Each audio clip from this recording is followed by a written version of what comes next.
So, Harry, Yeah. if you got hold of a golden ticket that you could use to transport yourself into any movie and just live in it for a while, what movie would you choose and why? Okay, well, I did have another answer prepared, but you just worded it as golden ticket, so I'm going to have to say Willy Wonka and Chocolate Factory. Oh, of course. Well, I mean, the kid in this film literally does have a golden ticket. Yeah. The parallels are there. Yeah. I mean, I was going to say Ghostbusters. Okay. Because Ghostbusters, I feel like everyone's having a good time. It's fun, it's silly, you never know what's around the next corner, and nobody actually dies. This is true, yeah. So I think that'd be a pretty fun time. But thinking about that chocolate river in... All that chocolate, Oh yeah. my God. Even if you'd end up getting sucked up into the pipe or something. Yeah. Yeah. Absolutely fine with that. Cool. Okay. Yeah. Fair enough. Some films are fine just the way they are. Other films sometimes take it way too far. But really, how bad could it get? Let's go beyond the box set.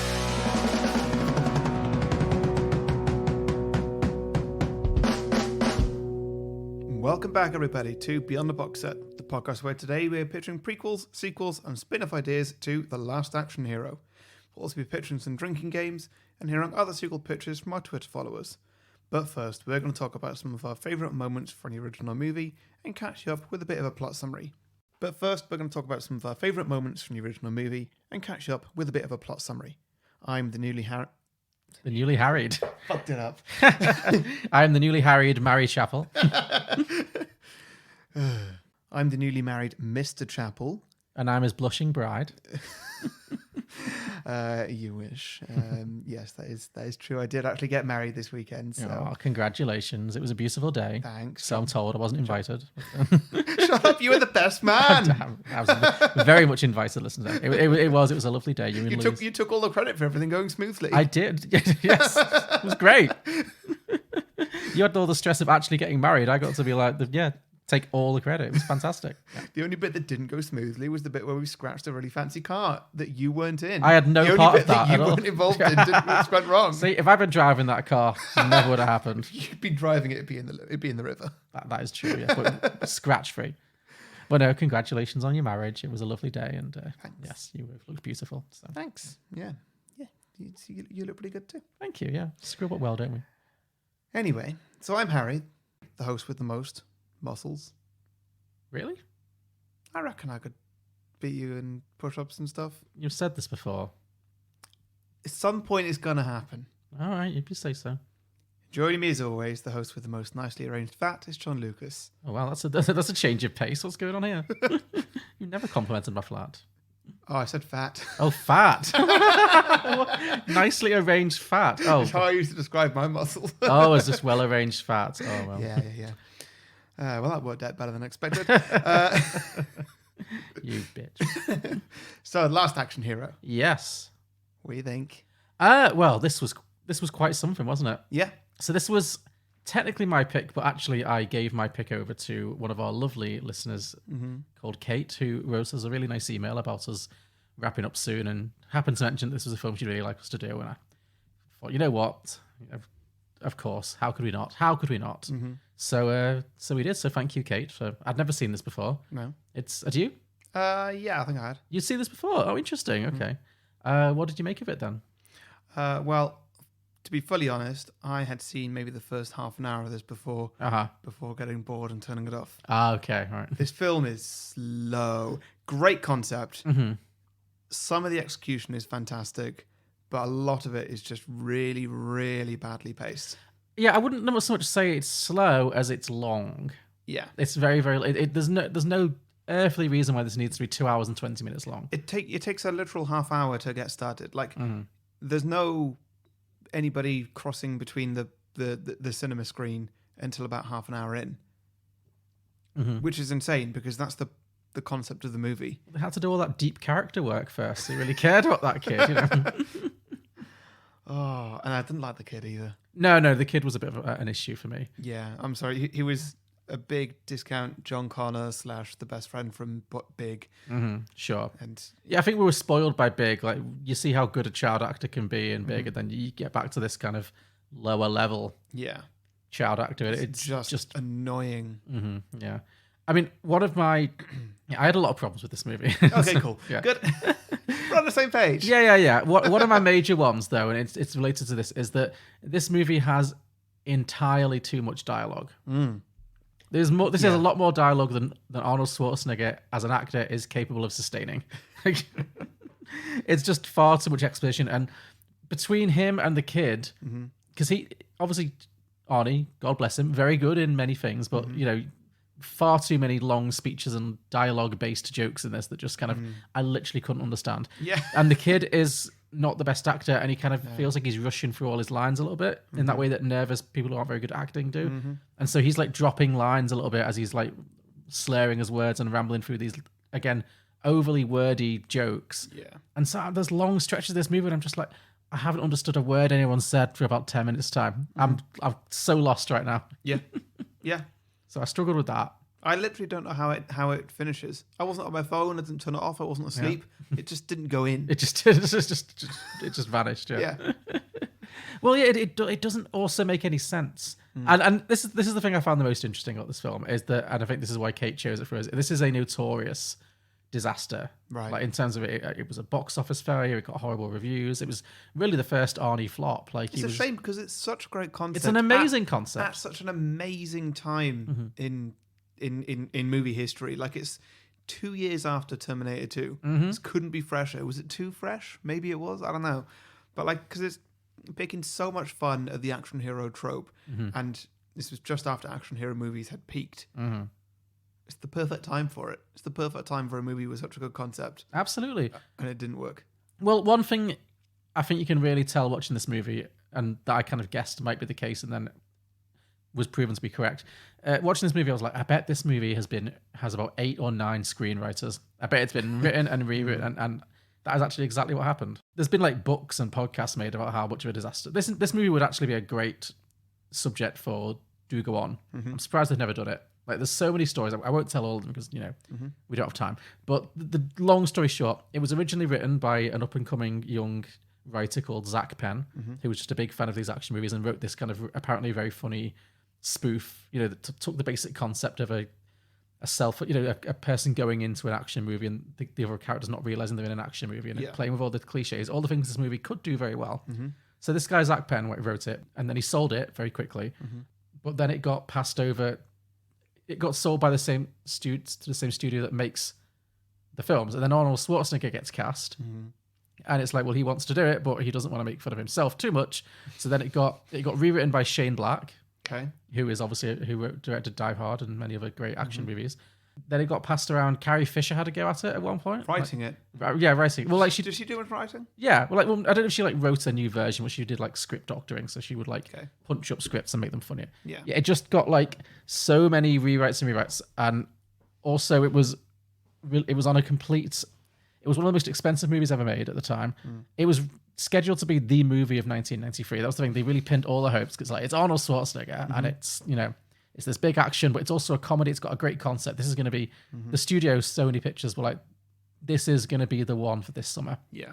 It came out a week after Jurassic Park. Oh, dear. This cost $40 million more than Jurassic Park did to make. Whoa. And I know you're not a big fan of Jurassic Park, but I was watching this and I was looking at it like, this looks fantastic. This looks amazing. Like some of the car chases they're doing, and there's cars blowing up everywhere, and it's in like an intercity area at the time. Like, those explosions are definitely real. And I know that because at various scenes there's the occasional fake explosion that I can tell is not real. But those ones that are real, that's a pretty impressive scene that they've put together here. This movie must have a budget. Yeah. No, it did, but also there are parts of this movie I agree that look good, but there's also parts that look like absolute shite. Yeah. Like, it's really so. I think you could see the money was frittered away in many ways. But yeah, it was scheduled to be released in the summer of 1993, and they were determined to get this date to be the release date because it had to be the summer film. They were determined not to delay it, and they ran out of time. And they literally had 10 weeks to edit it. Wow. It had disastrous pre-screenings where the test audiences all hated it, and then basically it was just a complete disaster. And then it came out and completely tanked. So It's just like there's so much other stuff about this, the way this film was produced. Like there is. Did you notice there's like obviously a lot of very like scantily clad women in this movie? Yeah.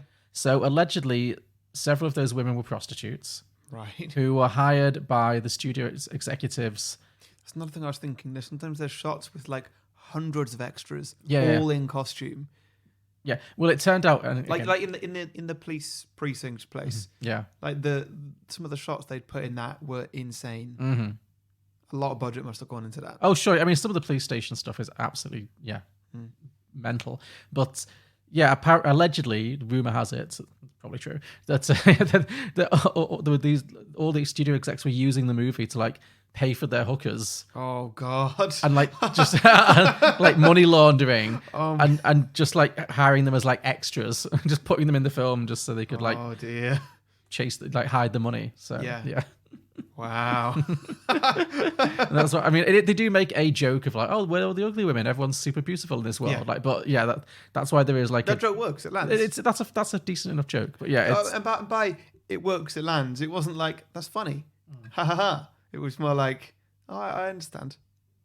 Yeah, that's the other problem. Yeah. A lot of the jokes in this film are like, I recognize that reference. Yeah. It's not like oh, what a great reference. Like Yeah. It's very explaining rather than show. It's like it's telling rather than showing, which is not my favorite kind of comedy. Yeah. So yeah, I mean, there were parts of it I enjoyed. I did enjoy the general madness of it. I feel like it starts very strong. I think the opening scenes are a hoot. Yes. Like because you've got like it is and it isn't because it goes on too long. Everything goes on too long in this movie, but I really like the opening. Like that's just Arnold Schwarzenegger making fun of himself. The opening scene is like a cold open in a generic Arnie action film where there's like a hostage situation on a skyscraper. Yeah. He's punching people left, right, and center. He's getting threatened with his badge being taken away. Tina Turner shows up for absolutely no reason. Like, Tina Turner? It's a lot of fun.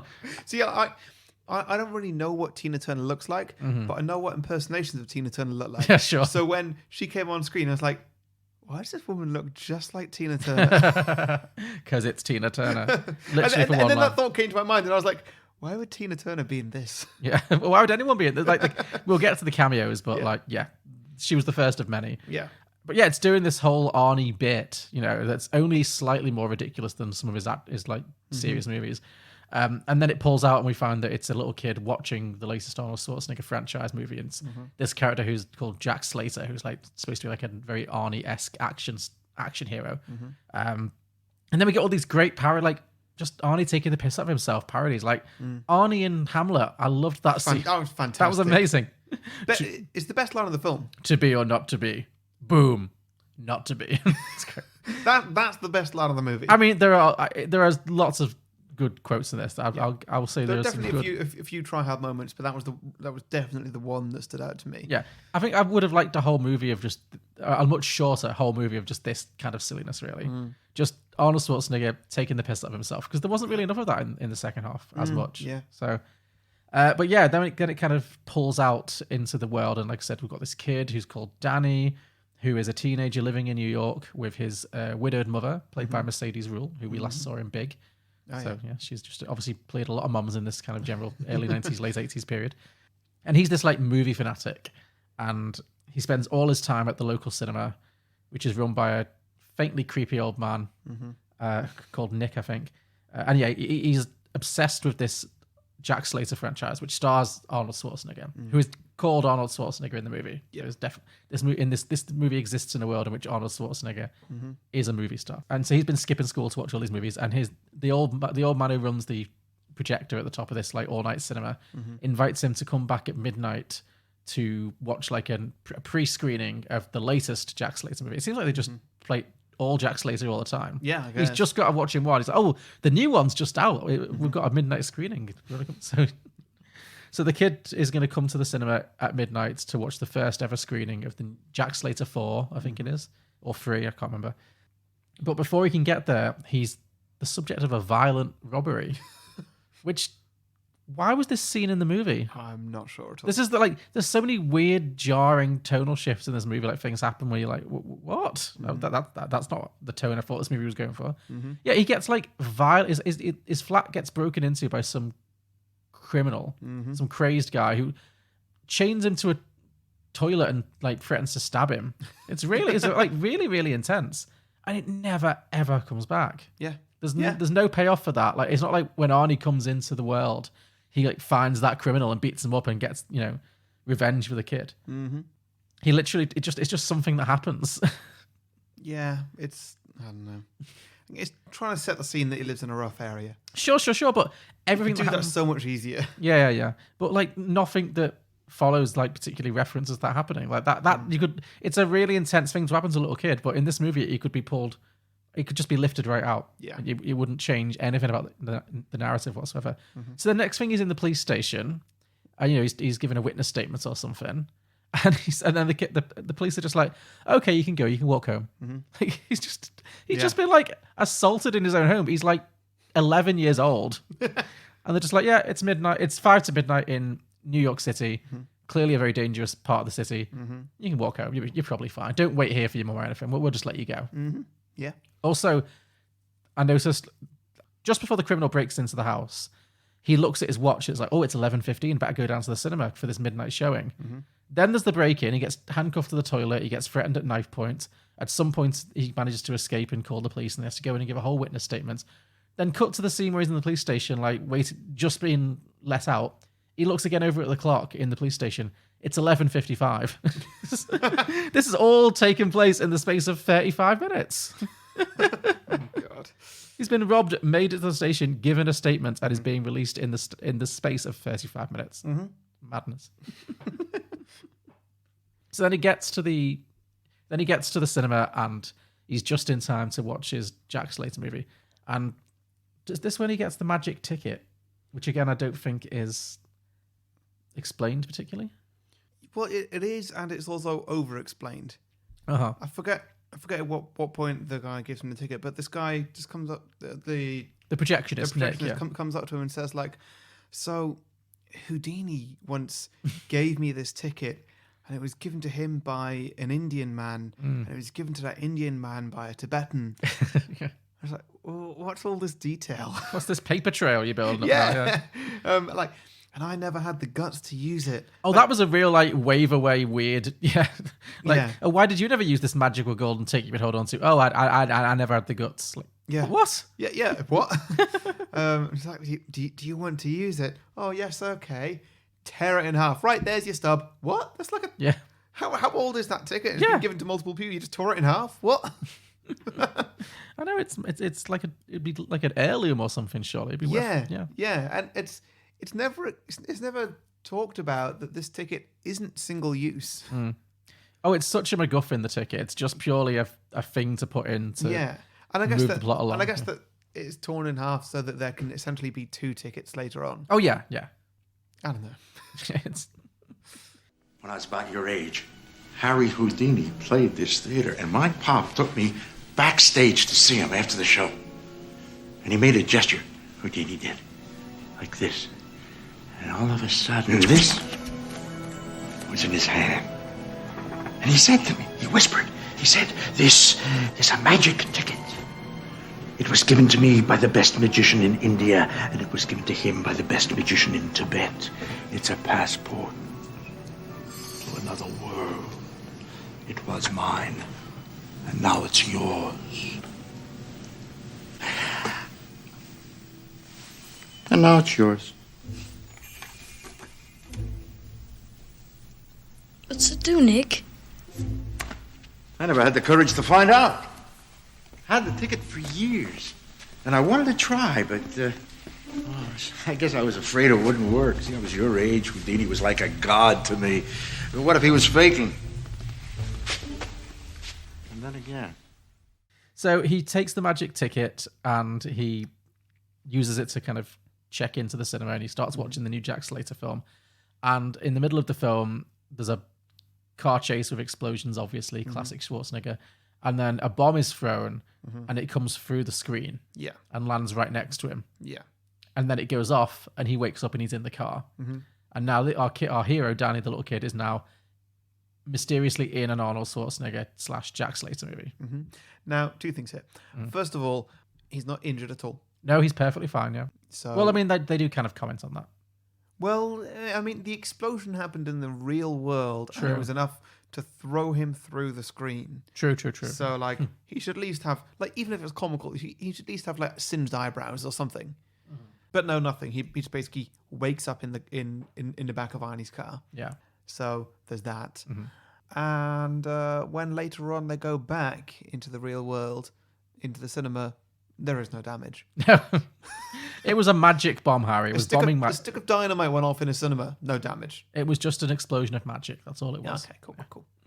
But yeah, he's now in this very intense car chase scene. And I did like how over the top the car chase scenes were. Like, there's literally cars exploding every 2 minutes. Like, they're just rolling off the... I mean, again, the body count in this movie must be through the roof. You know, the collateral damage on this movie for these characters must be insane. Yeah.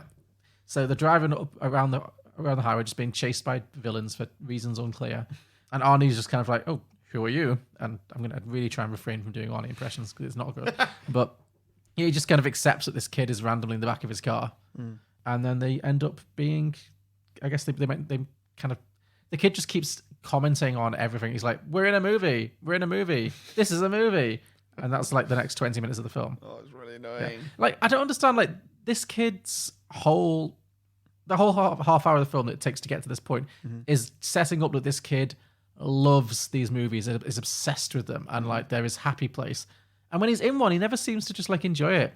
He's never like, oh my God, I'm in an action movie. Great. He's just like, this is a movie. You're a movie character. That's a cliche. Like, all he seems to want to do is like tear it apart. Yeah.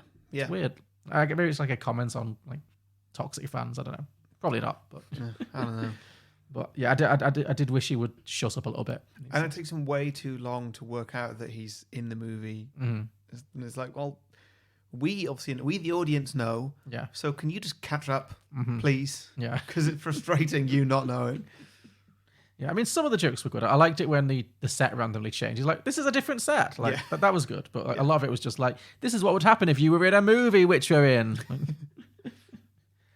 You're gonna love it, Jack. I mean, we're perfect buddy movie material. I'll teach you to be vulnerable. You'll teach me to be brave. Hi, I'm Jack Slater's new partner. Jack and I will be working together for the duration of the film. You know I'm right. If this was the real world, I mean, they wouldn't make me your partner. They'd assign me to a social worker. Here's one. Tell me how I know they tortured Frank and then stashed him behind his front door.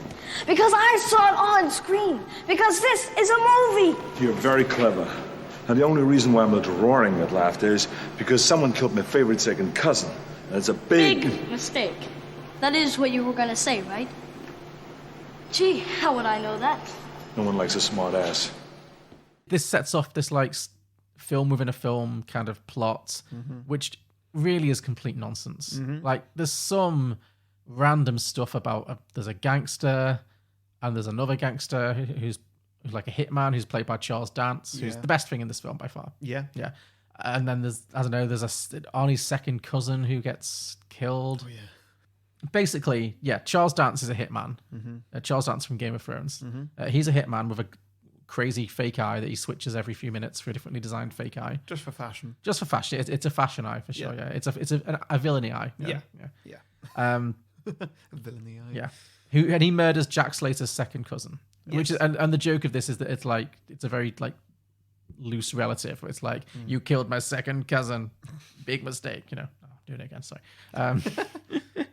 But yeah, so he does that by tying him up and leaving him in his house, where the police are then given a tip off that there's some kind of drug trade in this house. And so there's two police officers, and then Arnie shows up out the blue with the kid, finds his cousin tied up, and his second cousin tells him some bit of exposition like, oh, the Vincenzos and the Fabarelli gangster crime syndicates are coming together, and then he just dies. Yep. And then Arnie pulls up, like, he's got like a deck of cards in his pocket, and each card is a number counting down from 5 to 1. Yeah. And the house just explodes. Yeah. Like, cool. the whole house explodes. And again, I did enjoy the. That feels like a very sort of action movie way of a countdown happening. Yeah, well, exactly. Yeah, it's completely absurd. Yeah. Yeah. I mean, all of this is absurd. Yeah. But again, like I quite enjoyed then that one of the police officers is then like impaled on a tree. He's like this old grizzled cop, and he's impaled on a tree. And his last words, he goes, "Last day before retirement, or 2 days till retirement." Like, Yeah. that was pretty decent. Yeah. But it was sort of an expected joke. It wasn't surprising. It was just like, say it. Yeah. Say it. He said it. Yeah, great. Okay. Yeah, moving on to the next Yeah. one. Yeah. So then the kid is just constantly trying to convince Arnie that they're in an action movie. Like they go to, he takes them downtown. Arnie takes the kid downtown to the police station, which is this very large, very flashy police station where, as you mentioned, all the women are dressed in weird, futuristic. They're not even dressed as like action movie characters. They're just, No, they're not. They're just dressed as if they're in this some weird like futuristic fetish club. Yeah. There's lots of like Which was strange because I was like, I can't picture any action movies where women are dressed anything like this. no, not really. Like, if they all had like comically large breasts and. Yeah, we're just like police officers in like tiny skirts, like Yeah. But none of them resembled police officers. No, not at all. They really look like they've been pulled out of The Fifth Element or something. Yeah. Yeah. Yeah, but then you've also got the giveaway that it's in a movie is that there's like a desk where all the odd couple, all the odd couples are getting paired up. Because that's a big cliche of action movies. That there'll be like the straight cop and there'll be some wacky sidekicks. It'll be like the Catholic cop and the rabbi, or you're paired up with a lecherous cartoon cat. And the kid's like, "Oh, how can this not be a movie? There's a cartoon cat right over there." And then he's like, "Yeah, that cat is one of my best men." Like, cat's also voiced by Danny DeVito, of course, because who else is gonna voice a sexually harassing cat, New York cat? But that's not really explained too much either. Because so in this weird Jack Slater film universe, are there cartoon characters as well? Evidently, there are. It was very like Who Framed Roger Rabbit. It was definitely that kind of vibe. Yeah. That's what I mean. It felt Because if it was like a Wreck-It Ralph situation where it's like it's all the movies all in one. We've got Mario here, we've got Donkey Kong, we've got Ariel. They probably couldn't get the film rights to actually use real references. They just kind of did some random stuff. Yeah, I guess. Yeah, you're right. If they'd really like gone in and everyone was like a specific character, like if it was, I don't know, is there a cartoon detective? Was Top Cat a detective? I don't know. I don't know. Yeah. But no, it just felt it was full of weird knockoffs. Well, like other than that cat, everyone seemed like they were supposed to be from the Jack Slater movies. Maybe, yeah. But the Jack Slater movies, they didn't really look like the sort of thing where there'd be a cartoon cat. No, They exactly. looked more like a Lethal Weapon kind of franchise. Yes, exactly, yeah. So I don't know, it just threw me off a little bit there. Well, the director of this movie directed Lethal Weapon, so Right, okay. that kind of probably explains it a little bit. They also meet his boss, who is the guy who shouts all the time and is completely incoherent. Yeah. Who's constantly threatening to take away his badge. And he decides to punish Jack by assigning him a new partner, that partner being Danny the little kid. Because that's just walk into a police station and as a minor and then be a police assistant. That's how it works. So yeah, now they are the odd couple. It's Arnie and a child cop. And they're like on the case for this Charles Dance hitman kind of thing. And the kid's just constantly trying to prove that it's a movie. It's got to be a movie. He takes them down to a video store where they see that like the Terminator franchise still exists, but it now stars Sylvester Stallone. Good joke. He was reasonable, But there's not a lot of... If they'd had like a Stallone cameo where he's like doing a really bad Arnie, that would have made it funnier. Yeah. Like if it had been like showing on the TV screens in the video store and it was like Stallone doing a bad Schwarzenegger. Because they got Or if they just sort of recreated a bit of Terminator, like some scenes. Yeah. And did that would be good. That's what I mean. That would have been really fun. I mean, they got Jean-Claude Van Damme to make a little cameo in this, so could have been him. They also got what's his face, the Terminator from Terminator 2, to have a little an actual cameo. Oh yeah. So. Oh yeah. I mean, everyone cameos in this movie. It's insane.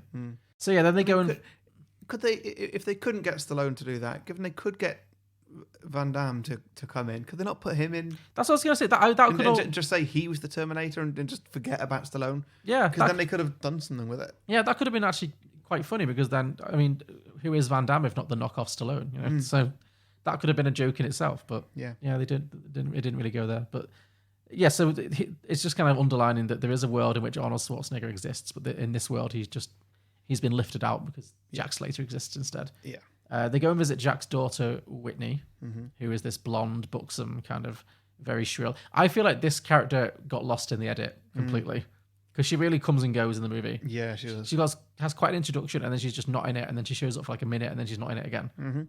So they go to visit her in her apartment, and then Charles Dance and his crew attack the apartment. Charles Dance ends up stealing the ticket, the magical ticket into Filmland, but he leaves behind a glass eye bomb. One of his glass eyes is left on the floor. Yep. And there's a little kid that goes, "Oh, hey, the bad guy left his glass eye," and then you see Arnie and Danny go, "No!" and then the whole house explodes. Like the kind of size of explosion that would fully kill them. Like there would be nothing left of them. Completely. Yeah, and other people do die in this universe. Yeah. Like, so I was like, did that little kid die? He's never seen again. Well, Squinty, whatever it's called, Squeaky or Squinty. Well, they really there's no explanation why all the main characters didn't die in this explosion. Yeah. But they really could have just passed it off by saying, "Oh, we got character armor. Yeah, We exactly. got plot armor. It's fine." Which I guess they kind of do later on when they're like, the whole point is that the hero never dies, but True. everyone else can die. There's no reason, because the kid, I think there's a scene shortly after this when the kid is trying to play chicken. There's a lot of scenes where they play chicken where like Arnie will drive at full speed towards the villains' cars, knowing that the villains will inevitably lose their nerve first. And he's doing that on his bike, and he's like, it's okay. I can't die. Oh my God, I'm the comical side character. I can die. And then he jumps off his bike. Like, so I guess anyone can die but Arnie, but somehow this kid does survive this explosion. Chicken it is.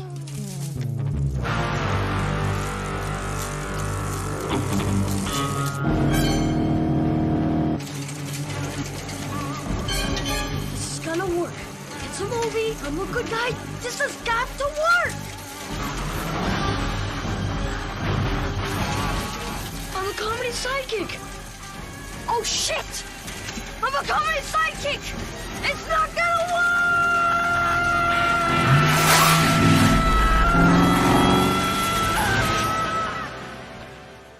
So yeah, Charles Dance has now got hold of the ticket and he escapes into the real world.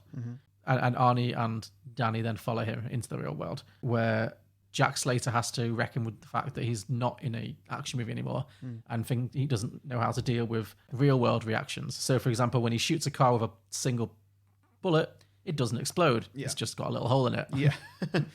And when he jumps over a moving car, his back goes out. You know? Like this could have been like a fun movie in itself, but they just didn't really like land the jokes for me. No. Some of it was decent, but then he also sees a poster for an Arnold Schwarzenegger movie, and then he realizes that his whole life, he realizes that Danny's been right the whole time, and his whole life has just been fiction. Yeah, he's a fictional character, and he gets very depressed about that. And then it gets kind of a little bit dark because then it does a flashback to show that like he had a son who was killed in one of the movies. And he's like, that was all just for fiction? I've been in therapy about that. That's tortured me. Like, but he does cheer himself up by sleeping with Danny's mother. I forgot about that. Yeah. Yeah, I mean, it's not like, it's heavily implied that they spend the night together because the kid wakes up and goes, "We used to," and they're both wearing the same clothes, and the kid's like, "Oh, we used to go up all night."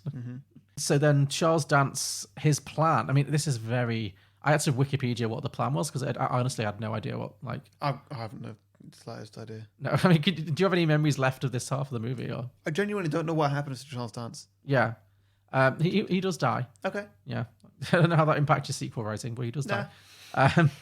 So as I could piece together from this incoherent plot, Charles Dance's plan is to kill the real Arnold Schwarzenegger, and somehow that will allow him to unleash all of the villains from movies.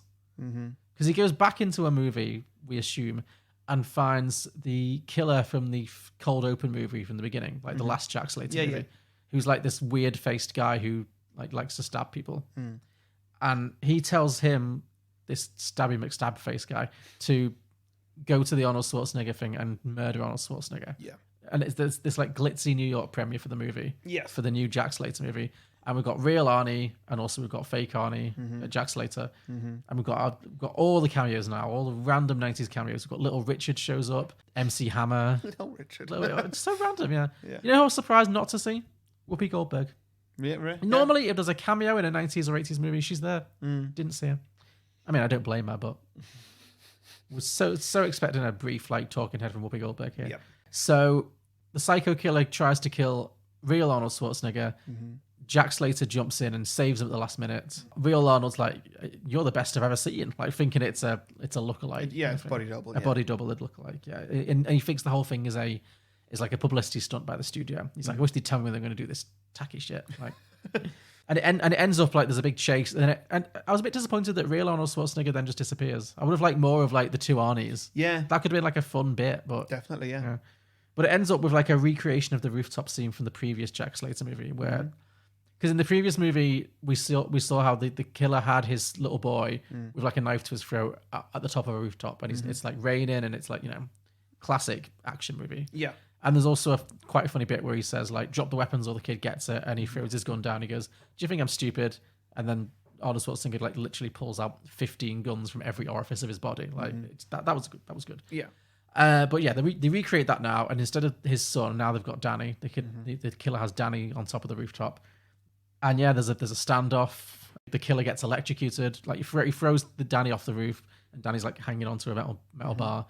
The killer gets electrocuted, but then at the last minute, Arnie gets shot, or Jack Slater gets shot by Charles Dance, who shows up out of nowhere.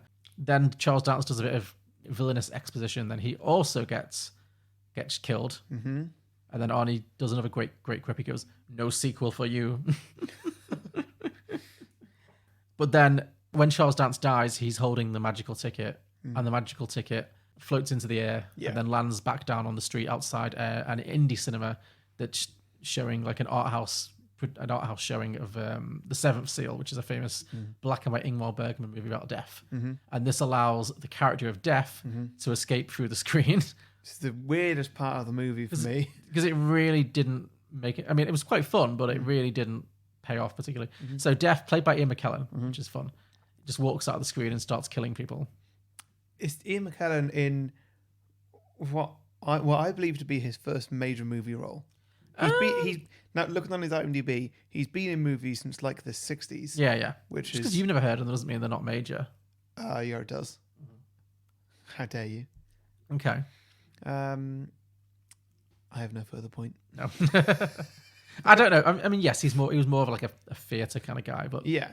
I mean, I think he was still famous, but obviously it was pre-Lord of the Rings by about 10 years. And he still looks about 70. And X-Men. X-Men was the next movie that I heard of after this, and that's like 8 years later. Was X-Men before Lord of the Rings? Yeah, it was 2000. X-Men. Okay. Lord of the Rings was like 2002, 3, and 4 or something. Okay, fair enough. Well, anyway, it's Ian McKellen. He still looks about 70. It's great. Yeah. But Arnie, Jack Slater is dying. It's weird seeing in this because like maybe it was the way he's made up or just the age of him. It was like, he looks a lot like Patrick Stewart in this. Yeah. Do you think that at all? Or? I didn't, but I know what you mean. Like they don't look at all similar, like the way that I know them now. No, sure, yeah. Yeah, I don't know. Maybe just when his face is a bit smoother, he just looks a bit like smooth Patrick Stewart. I could see it. Yeah, I could see him in this role. But yeah, meanwhile, Jack Slater is bleeding out and dying because he's been shot, and because it's not a movie, he could actually die. So Danny realizes that he needs to get him back into the movie land quickly before he dies so that he can survive, because obviously the hero never dies in his own movie. Not until the grosses go down. So he's like trying to drag Jack to the screen, but obviously the ticket is lost. So he asks the creepy old man for help, and the old man finds... Oh no, that's it. So the ticket's lost. It's blown away into the breeze of New York. So they think all hope is lost, but he still takes them to the cinema, but there's no way back in. There's no magic. So it looks like all hope is lost for Jack Slater. But then deaf Ian McKellen comes like strolling in and randomly just saves the day by because I think the kid's like, you can't take him, and he's like, he's not on my list, it's fine. You are though, but he's not on my list. So this kind of implies that he's actual deaf. Yeah, because he says, oh, he's not on my list because he's a movie character and they don't die, but you are, but not for a long time. So he's actual deaf, but he's just stepped out of a movie. Yeah. So how is he actual deaf? He should be movie deaf. I guess, yeah. But if movie death has all the powers of death and the knowledge of death, then what difference does that make him? Well, he wouldn't know about real people because he lives in a movie. It's a different universe. He's pretty smart. Maybe he knows. Okay, I mean, there's no answer. The answer is there's no answer. Yeah. So, yeah. But that does mean that if like they did it to a movie where they were like God or something, it would be actual God. Yeah, that's what I mean. Like, thank God the Passion of the Christ wasn't on or something. Yeah. Yeah. But anyway, Def gives him a hint. He says, if I were you, I'd look for the other half of that ticket. Because obviously the old man ripped it in half at the beginning. And now we know why. Yeah. So they go racing through trying to find the other half of the ticket. Just in time, they find it. Manage to transport Jack Slater back into movie land, where he survives. Obviously, he recovers immediately because superheroes don't die. Danny gives him an emotional farewell and goes back to his real life. Yeah. And then, as being a very sad 10-year-old in a lot of danger. yes, that's what I mean. Like, it's back to his childhood trauma. Not a very satisfying. Like ending. nothing's actually changed in his life. He's had an adventure, but nothing's changed. He's not changed perspective on his life, which is normally where they will go with something like this. But that's it. So one of the things, because like I said, a lot of the problems with this film was that it was rewritten many, many times. One of the things that got lost was originally it was supposed to be a lot more about the dad, because there's like a really throwaway line where the mum kind of says, I never thought I was going to be a widow before I was 40, kind of thing. Oh yeah. So his dad has died, and so the original story was supposed to be that the kid is so traumatized by his dad being killed, and like movies are his escape mechanism to cope with his grief. And then obviously he gets sucked into a movie, and then at the end, I guess when Death comes, it was supposed to be like, you can't take him, you already take him. It should have been like a confrontation with Death, because the kid's already angry with Death because Death's taken his dad. But none of that really comes across at all. Steven Spielberg should have done this.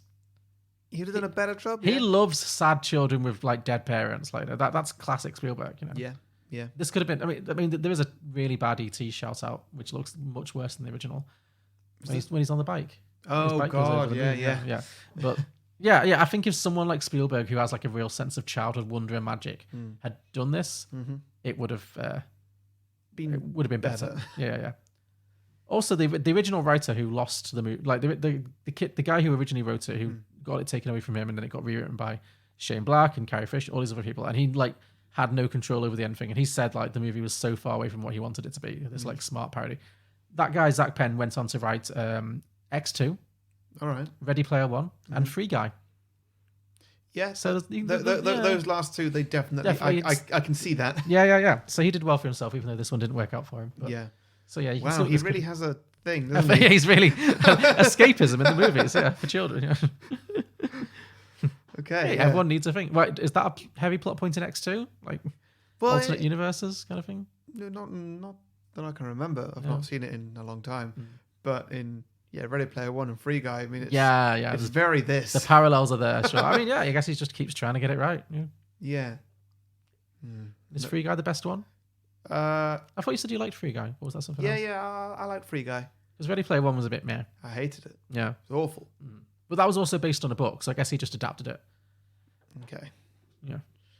What a weird book. Yeah. I've never read it. I don't know.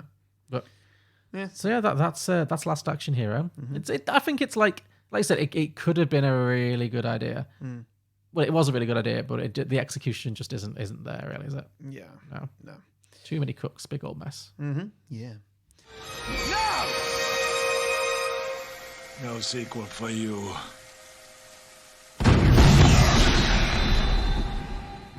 Okay, shall we do some drinking games? Sure.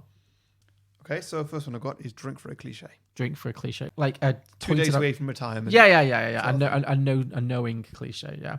I think I would have liked it more if they were just like exaggerated but not commented on. Like, because every time the kid's just saying, that's an action movie cliche, you're going to say this now. Of course you can't die. Blah, blah, blah, blah.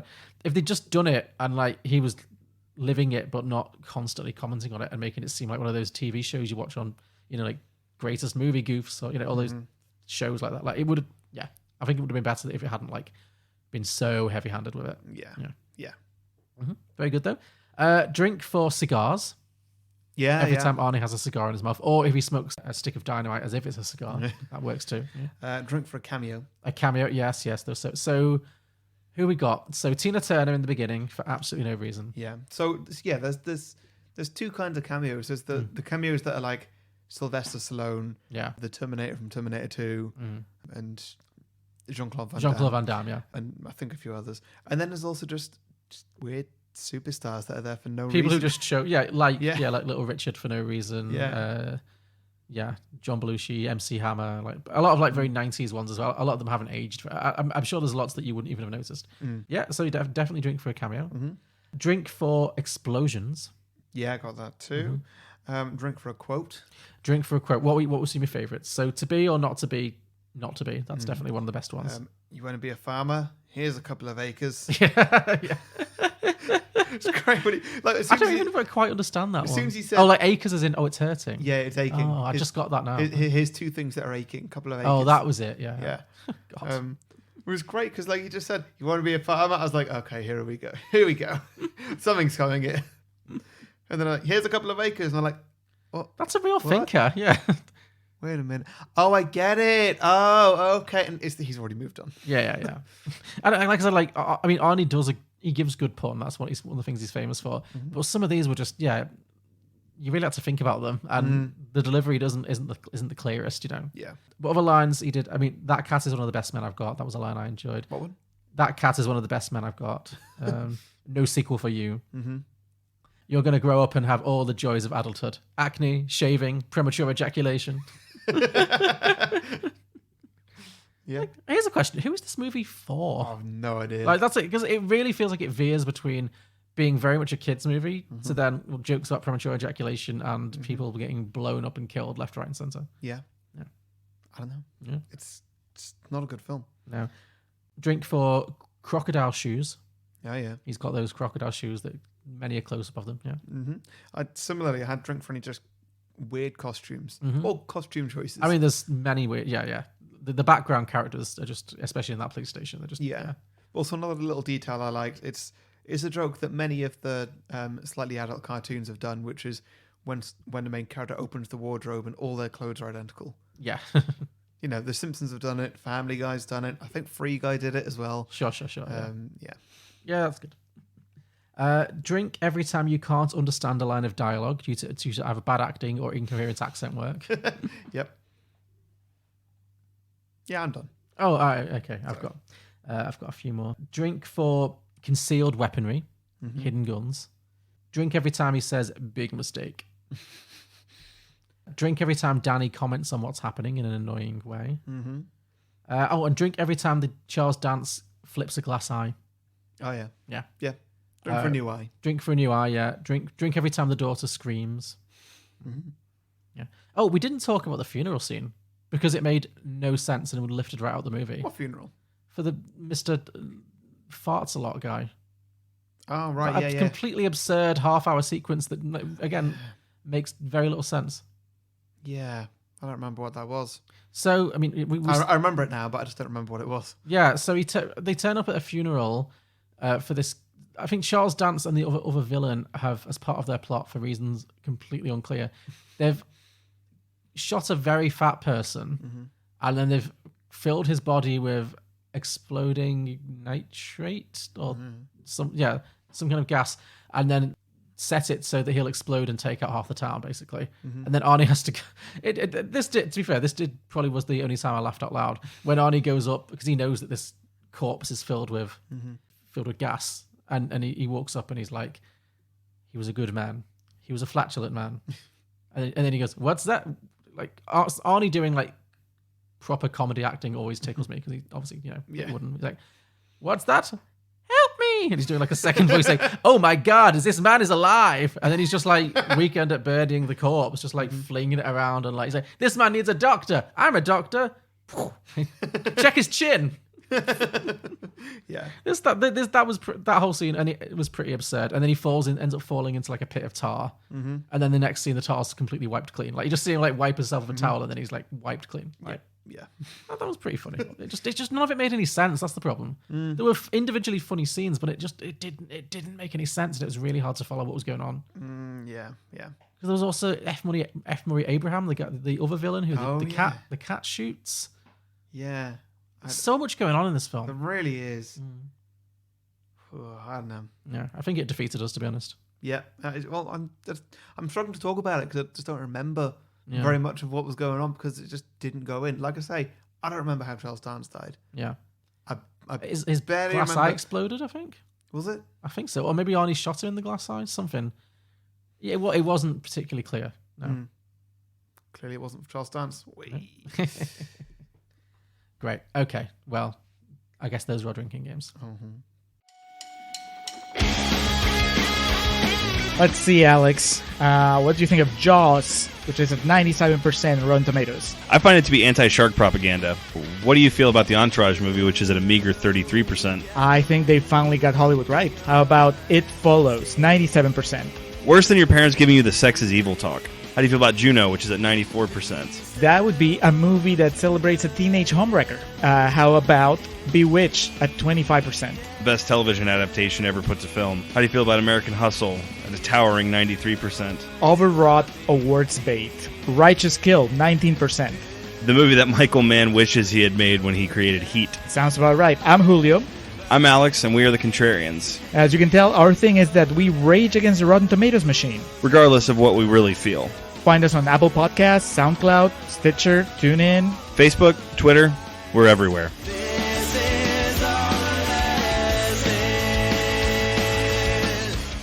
Okay, so ready when you are. All right. Okay. So the sequel idea I've got here is called Last Action Hero 2 Into the Metaverse. Into the Betterverse. Okay. Metaverse. Metaverse. Okay. Sorry. You know, like Mark Zuckerberg's Metaverse. Yes.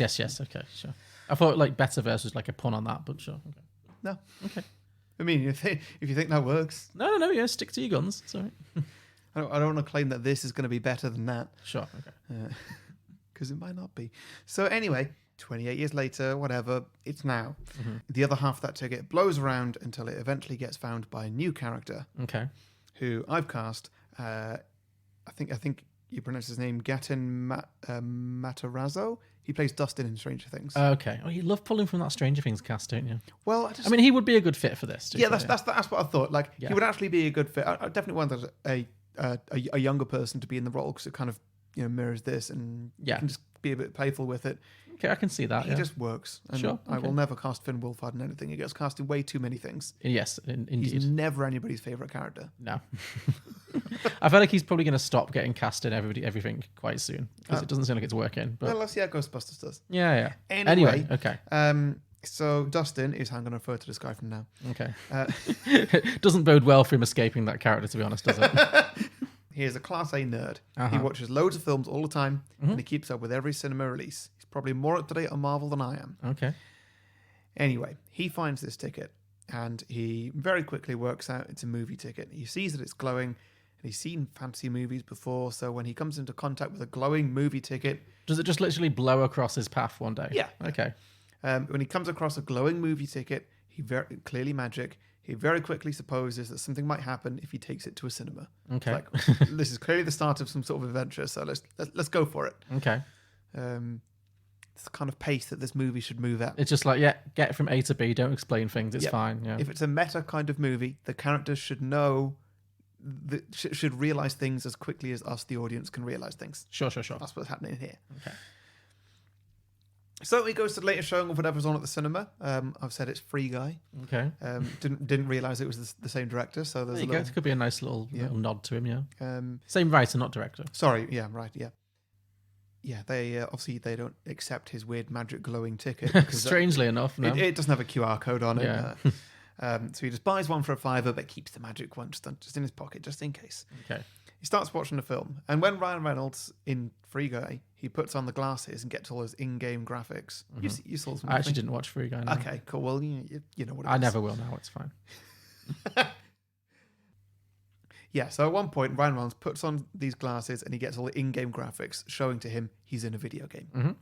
And suddenly, so does Dustin back in the cinema in the real world. There's Okay. like lots of graphics and like health points and stuff like just around the place. Oh, okay. So Dustin waits until Ryan Reynolds' character, the name was Guy, the character. It's I see. Free Guy. Okay. pretty basic. Mm-hmm. He waits until Guy works out he's in a video game.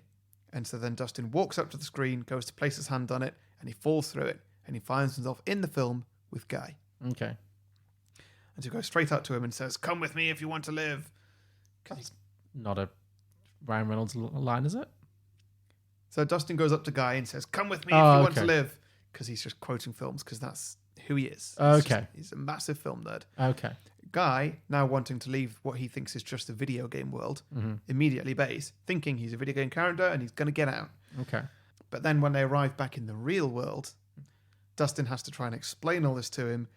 Well, what he really is. He's not a person trapped in a video game. He was actually a person trapped in a video game, trapped in a movie. Oh, okay.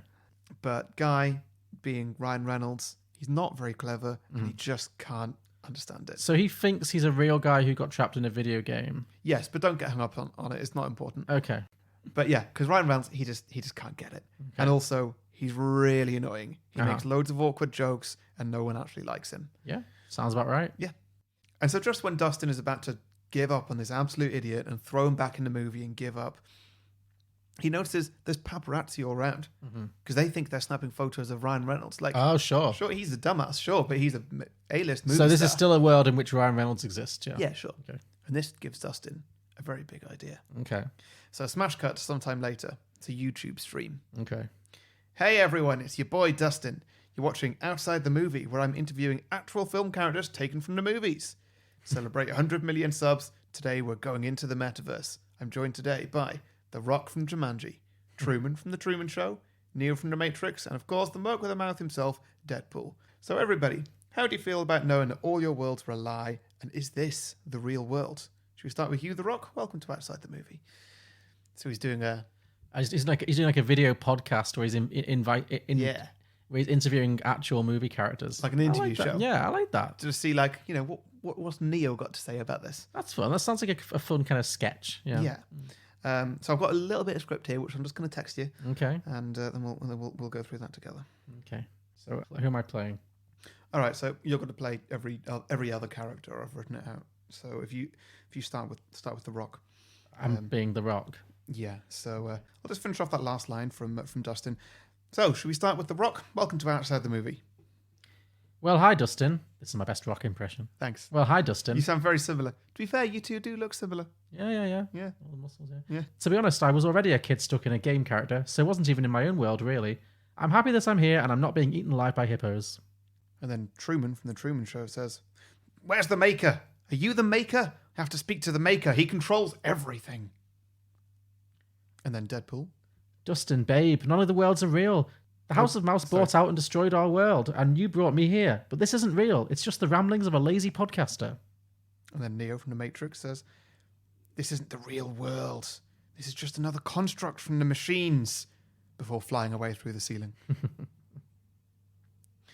And then Dustin says, "Interesting ideas, all of you. So, Deadpool, let's expand on your idea there. This is just a film pitch on a podcast? How can you be sure?" That's my thing, Dustin. That's my superpower. Neo can fly and fight. Truman has catchphrases and product placement. And The Rock? Well, he's just so goddamn charming. My power is knowing where the fourth wall is. Haven't you ever wondered what that ticket you're holding does? It doesn't just dive into movies. It dives out of them. So why don't you try diving out of this podcast? But where would I go? I don't know, probably some weirdo's apartment. Okay, let's do it. But first, I just want to talk about the sponsor of this episode of Outside the Movie, ExpressVPN. And that's pretty much all I've got there. I just wanted to do a little bit of conversation, and I didn't really know where to go when suddenly they try and escape from this podcast. Where are we at? I like that idea of them, being... he sets up an interview with all these movie characters and, like, cashes in on them. Mm-hmm. But then maybe they, like, start running amok a little bit because, like, a lot of these are actually supervillains or, you know. Yeah, I was thinking... So there's so many different things that you could do if you... say you're doing a panel show with just 4 characters. Because you could do, like, well, here's 4 different versions of the Joker. Yeah. I mean, that'd be pretty hectic. Yeah, that could be one of his podcasts. He gets all the Jokers together. Yeah, or just like loads of Tom Cruise characters. Yeah. Stuff like that. But then, Gary Oldman characters. Yeah, but then he can't control them. They end up like invading the world, and then maybe they're all interacting with the actors who played them, and maybe switching. Yeah, I don't know, causing chaos. Yeah, so I was thinking about that, and then if it just all becomes public like this, then it could also become a thing where people just want to go and live in the movie. So like you asked me at the start of this, like which movie would I go into if I had the choice? And so I'm completely off this idea that I pitched now. But like people could go and live in different movies, and characters could come out and live in this world or go and live in other movies, and just all the walls of different universes just fall down. Yeah. And chaos would run amok. Chaos would run, yeah. We would probably all turn into zombies. And I think Probably that'd that's be it. usually how these things end, Yeah. isn't it? Yeah. So, But yeah, so that was The Last Action Hero 2 Into the Metaverse. into the metaverse. I like it. Very good. Okay. Should we move on to mine? Mm-hmm. I've also just got the one idea. It's also a little bit long. My one opens back in the movie world, back in Jack Slater's world. Okay. It's some time later. He's continuing his life of constant adventure, but he notices some strange things beginning to happen. His office has suddenly gotten a lot smaller, like the police station. It's suddenly a lot smaller than it used to be. His cars aren't quite as flashy as they used to be. Mm-hmm. And a lot of his beloved colleagues, they just kind of randomly disappeared. Oh, shit. They're not around anymore. He comes home from work one day. He half-heartedly shoots the bad guy in the closet, as he does every time he gets home, only to find a now adult Danny waiting for him. I did like that joke that you made after doing that. Like, yeah, it cost me a fortune in wardrobe doors. Yeah. Also, the amount of glass doors that get smashed. Like the police chief's glass door gets smashed in literally every scene. Right? Mm-hmm. So yeah, he finds the adult Danny, who he's not seen for like 20 years, waiting in his apartments. He's like, Danny, what are you doing here? And Danny explains that something terrible has happened. Back in the real world, Arnold Schwarzenegger has announced that the next Jack Slater movie will be the last. Oh. Because he's made like 8 or 9 of these things now, and they're almost at the point of going straight to streaming. Like they're just not as popular anymore, which is why the budget's kind of fallen through the roof. They've all been failures. So he's vowed that the next Jack Slater movie is going to be the last one ever. Not only that, he's vowed to kill off the character.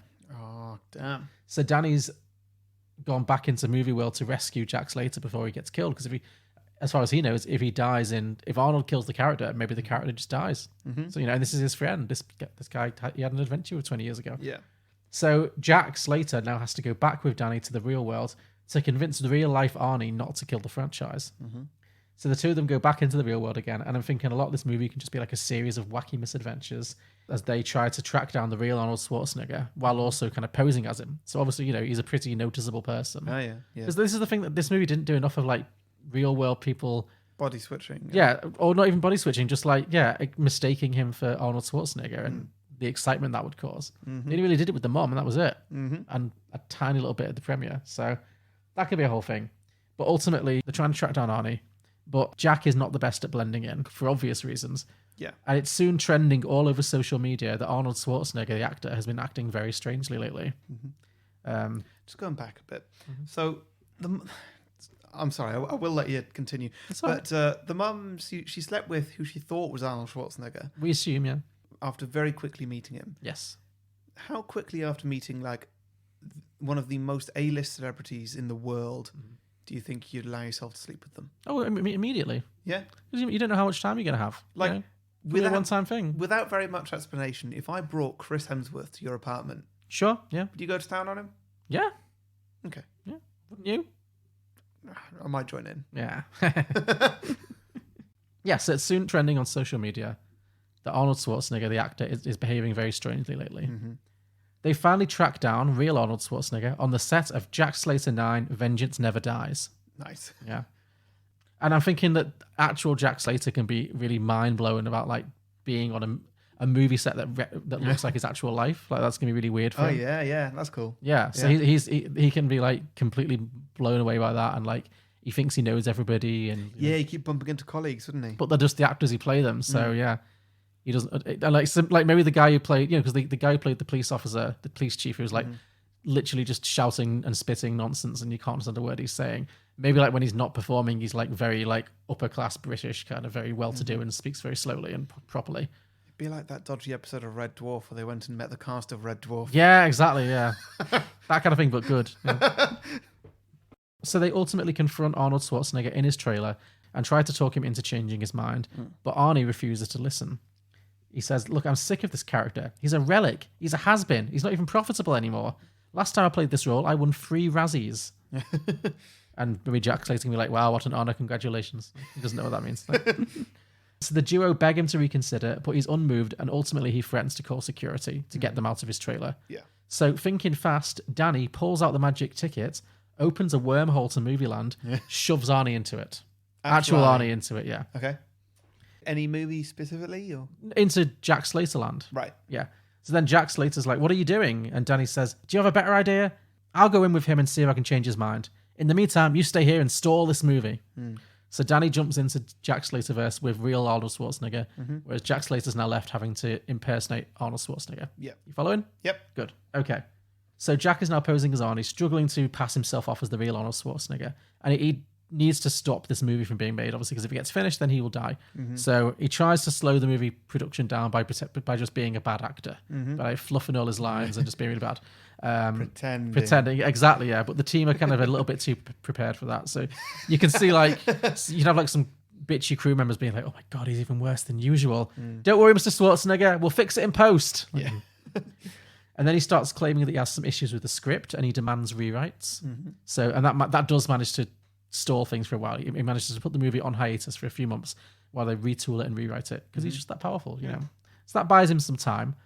While he's doing that, while he's got this downtime, he familiarizes himself more with real world Arnie by watching all of Arnold Schwarzenegger's films. Okay.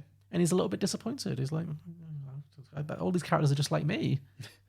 So then, after a few weeks of him being on hiatus from this filming role, his agent calls him and says he's got 2 movie roles lined up. He needs to pick which one he wants to do. There's an incredibly lucrative cameo in the next MCU movie, or he can take a low-paid but meaty role in a small Austrian indie drama. Okay. And Jack Slater thinks about this. And he goes, I'll take the indie drama. Because I'll do something different. Back in Filmland, meanwhile, the real Arnold Schwarzenegger is very much enjoying his newfound lack of backaches and impotence. Rather than listen to Danny, he's actually happy to stay in film world indefinitely because, like, he can't get any older, he won't get injured, he feels he's got boundless energy again, he feels 20 years younger, he's never been happier. He's like back in his prime. So he just absolutely won't listen to Danny at all. So having failed to convince him, Danny reluctantly goes back to the real world, switches on the TV to immediately see a celebrity report all about Arnold Schwarzenegger. So this is the news report.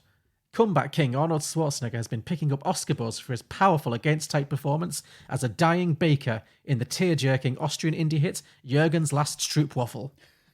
He's never given De Niro any sleepless nights before, but could the king of action be hanging up his guns forever to reinvent himself as a serious actor?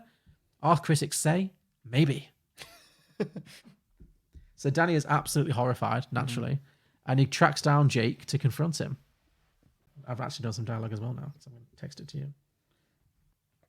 Do you want to be Arnie or Danny? Danny. Okay. So you've got the first line. What do you think you're doing? Arnold Schwarzenegger doesn't make sensitive indie dramas. Kid, all my life I've been a one-dimensional character. Do you know how boring that is? Finally, I've got a chance to really express myself. But what about Jack Slater? Leave that to my lookalike. Danny is then forced to go back to Filmland and try once again with the original Arnie. They also have a conversation. Kid, I told you before, I'm not going home. I'm having the time of my life here. But you've got to get back. Sorry. You just made me do that accent. But you've got to get back, Mr. Schwarzenegger. Jack is out of control. I don't care. He's tarnishing your reputation. I'll survive. He's making Oscar bait. Good for him. I still say Jingle All the Way was robbed. He's getting paid scale. Opens a portal. So Danny and Arnie go back to the reality where Arnie and Jack fight for control of real-world Arnold Schwarzenegger's life and career. After a very destructive fist fight leaves the set completely destroyed, but the two men evenly matched because they are the same person, Danny steps in and begs them to make a compromise. Cut to 3 months later. The real Arnold Schwarzenegger is back on the set of Jack Slater 9, but it's been retooled. Instead of a franchise killer, it's now a reboot that gives the character hidden depths. It gets rave reviews and is a box office smash. Okay. Meanwhile, in Slaterland, things are also returning to normal, except Jack has now set up a small independent theatre group where he can direct and star in his favourite Shakespeare plays in between adventures. Nice. And that's the end. Nice. What was it called? So that is the end of Last Action Hero 2, Reboot This. Nice. Very good. Yeah. Cool, yeah, I was pretty pleased with that one. I feel like I found somewhere for it to go. Definitely a good one. Cool. Shall we move on to listener submissions? Sure. We have a few this week. Kate McGregor said, Last Action Shiro. It's the movie is remade for 2021 and it now stars Gal Gadot. Nice, yeah, definitely. Yeah. Rob Bennett said, Last Traction Hero. An aged Arnold Schwarzenegger tries to get back into film world after a real-world accident leaves him on crutches. Sure, yeah. Andy Smith said, Last Fraction Hero. Arnold Schwarzenegger teams up with an alternate dimension version of himself to save the world with maths. Gary Mills said first stasis villain. Last Action Hero, first stasis villain. Yeah. Keith Raddick said Last Action Hero, Rise of the Cameo. Nice. Stu Shields said Last Action Hero, A Song of Fire and Ice. Charles Dance faked his own death and escaped into a rival universe where he rose to power as the most evil man in all of the Seven Kingdoms. Over on Twitter, Cinema_Recall said, I love this movie. I bought it on the best format for movies. I don't know what that means. VHS? Blu-ray? VHS. I would love a sequel that has Jack Slater team up with a female action star to address the issues of toxic masculinity, extreme wokeness, and the problems of each one. Oh, yeah. Cinema Craptaculus at Craptaculus said, Danny has grown up with a son of his own. They're estranged because Dan buries himself in his work as a Hollywood exec. But when a rival studio purchases the rights to reboot Last Action Hero, Danny and his son get back into the alternative version of this world. So I guess that's not a million miles away from mine, where they have to go back in and rescue Jack Slater from an unintended reboot. And finally, Blokebusters just hadn't got a sequel pitch, but just chipped in that this is possibly my favourite Arnold Schwarzenegger film. Sure. It's got to be someone's. Yeah. Good for you, Blokebusters. So thank you, everybody, for those sequel ideas. We ask for your listener submissions every week, a few days before we record, by putting posts out on Facebook and Twitter where you can post your ideas. So make sure you like and follow our pages if you don't want to miss out. To listen to more episodes of Beyond the Box Set, you can subscribe and browse our back catalogue on any podcasting platform, including Apple, Spotify, Google Play, and many others, in all of which you can also leave us a 5-star review if you so wish. And next week, Harry, Yeah. I believe it's a you pick. Yeah. So next week is it's the start of December. And so it's building up to Christmas. Yeah. I believe you've heard of it. I am familiar with the concept of Christmas, yeah. Good. And so this will in fact be our last Christmas season Aw. before we wrap up. And Wrap up. Ta-da. Oh. This is why the podcast's Yeah. ending. Yeah. It's taken a toll. Anyway, we've done 4 Christmas seasons before this, and that's like what, 16 movies or something. Something like that, yeah. There are not that many good Christmas movies. True. without sequels. Yeah. It's As been a stretch for a while. as we found out in the last year or two. Yeah. So rather than like try and really like squeeze them out, I thought we'd do something else. Okay. And given it's wrapping up, I wanted to do a season that we'd never done before. And so I'm calling this season Saint Nicholas Cage. Oh, very good. St. Nicholas Cage. Because it's like Saint Nick, Christmas, Santa Claus. He is the patron saint of bad movies. It's So. It's Nicholas Cage. So we're going to do a season on Nicholas Cage Hooray! movies. Yes. Not Should sure, be a good time. Not sure how long it will be. We've already done a few Nicolas Cage movies, some of the great ones, but we have not done Face Off. We have not done Face Off, and we couldn't possibly end this podcast without doing Face Off. So. Absolutely. So, listeners, do please join us next week, where we'll be celebrating Saint Nicholas Cagemas With the classic Face Off. Fantastic. Cannot wait. Yeah. So thanks for listening, everybody. See you next next time. week. Bye.